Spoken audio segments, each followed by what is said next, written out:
একটি কাগজ, একটি প্রশ্ন, দুটি উত্তর হ্যাঁ অথবা না, কিন্তু এই ছোট্ট সিদ্ধান্তই বদলে দিতে পারে একটি দেশের ভবিষ্যৎ।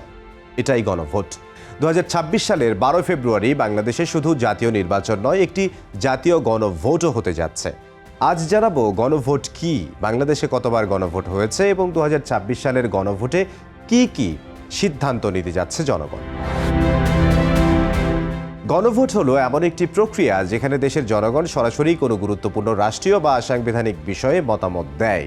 সাধারণ নির্বাচনে আমরা প্রতিনিধি নির্বাচন করি, আর গণভোটে আমরা সরাসরি সিদ্ধান্ত নেই রাষ্ট্র কিভাবে চলবে, সংবিধান বদলাবে কিনা, ক্ষমতার কাঠামো কেমন হবে। অর্থাৎ গণভোট হলো প্রতিনিধিত্বমূলক গণতন্ত্রের বাইরে গিয়ে সরাসরি জনগণের রায়।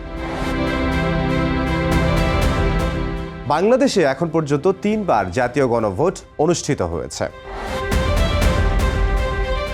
বাংলাদেশে প্রথম 1977 সালে গণভোট অনুষ্ঠিত হয়, যেটি রাষ্ট্রপতি জিয়াউর রহমানের শাসনামলে। প্রশ্ন ছিল রাষ্ট্রপতির গৃহীত নীতিমালা ও কার্যক্রমের প্রতি জনগণের আস্থা আছে কিনা। এই গণভোট মূলত ছিল শাসক গোষ্ঠীর রাজনৈতিক বৈধতা অর্জনের একটি মাধ্যম।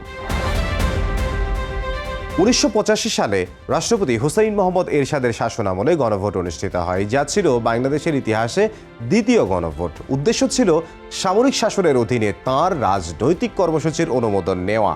এটিও ছিল অত্যন্ত বিতর্কিত একটি গণভোট। বাংলাদেশের তৃতীয় গণভোট অনুষ্ঠিত হয় 1990-এর গণ অভ্যুত্থানের পর 1991 সালে। প্রশ্ন ছিল বাংলাদেশকে রাষ্ট্রপতি শাসন ব্যবস্থা রেখে দেবে নাকি সংসদীয় গণতন্ত্রে ফিরে যাবে। এই গণভোটের মাধ্যমে বাংলাদেশ আবার সংসদীয় ব্যবস্থায় ফিরে আসে। জুলাই জাতীয় সনদকে অনেকেই সম্পূর্ণ সর্বসম্মত দলিল বলে মনে করলেও বাস্তবতা আরও জটিল। এই সনদে দেশের বিভিন্ন রাজনৈতিক দল স্বাক্ষর করেছে, অর্থাৎ একটি ন্যূনতম রাষ্ট্র সংস্কার কাঠামোর বিষয়ে তারা একমত হয়েছে। তবে একই সঙ্গে কয়েকটি দল সনদের নির্দিষ্ট কিছু ধারা নিয়ে নোট অব ডিসেন্ট বা ভিন্ন মত সংযুক্ত করেছে। সহজ ভাষায় বললে রাজনৈতিক দলগুলো রাষ্ট্র সংস্কারের প্রয়োজনীয়তা মেনে নিয়েছে, কিন্তু সব বিষয়ে তাদের অবস্থান এক নয়। কেউ সংসদের কাঠামো নিয়ে আপত্তি তুলেছে, কেউ ক্ষমতার ভারসাম্য নিয়ে, আবার কেউ সংস্কারের সময়সীমা বা পদ্ধতি নিয়ে দ্বিমত পোষণ করেছেন।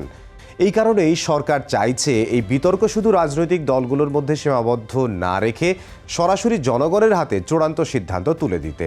এই গণভোট মূলত ঠিক করবে জুলাই জাতীয় সনদ তার সব বিতর্ক ও মতভিন্নতা সহ সাংবিধানিক ভিত্তি পাবে কিনা। আগের 3টি গণভোটের মূল লক্ষ্য ছিল ক্ষমতার বৈধতা বা শাসন ব্যবস্থার ধরন নির্ধারণ, কিন্তু 2026 সালের গণভোট একসাথে রাষ্ট্রের একাধিক স্তর বদলের সিদ্ধান্ত।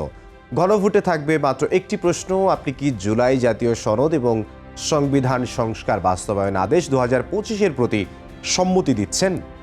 এর উত্তর দিতে হবে হ্যাঁ বা না। এই এক প্রশ্নের মধ্যেই লুকিয়ে আছে 4টি বড় সিদ্ধান্ত। বড় 4টি সিদ্ধান্তের প্রথমটি হলো নির্বাচনকালীন ব্যবস্থাপনা নিয়ে।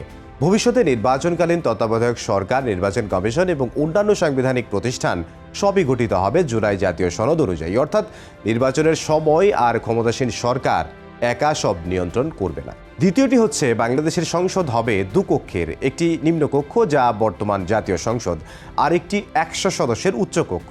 এই উচ্চকক্ষ গঠিত হবে রাজনৈতিক দলগুলোর ভোটের অনুপাত অনুযায়ী, অর্থাৎ পিআর পদ্ধতিতে।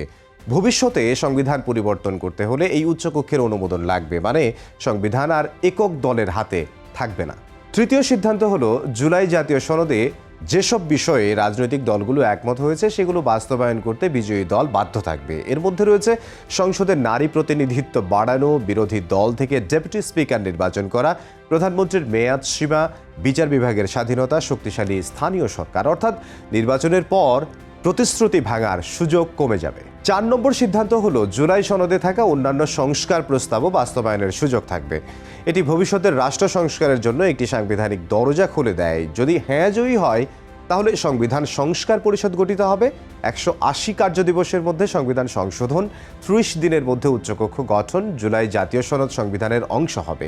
আর যদি না জয়ী হয় তাহলে নির্বাচন হবে, সরকার গঠিত হবে, কিন্তু জুলাই সনদের সাংবিধানিক বাস্তবায়ন হবে না।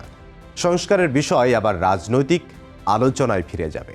গণভোট মানে শুধু হ্যাঁ বা না বলা নয়। 2026 সালের গণভোট মানে বাংলাদেশ কি পুরনো কাঠামোতেই থাকবে, নাকি 2024-এর গণ অভ্যুত্থানের পর জন্ম নেয়া নতুন রাষ্ট্রচিন্তার পথে হাঁটবে? একটি ব্যালট, একটি সিদ্ধান্ত, কিন্তু এর প্রভাব পড়তে পারে কয়েক দশক ধরে।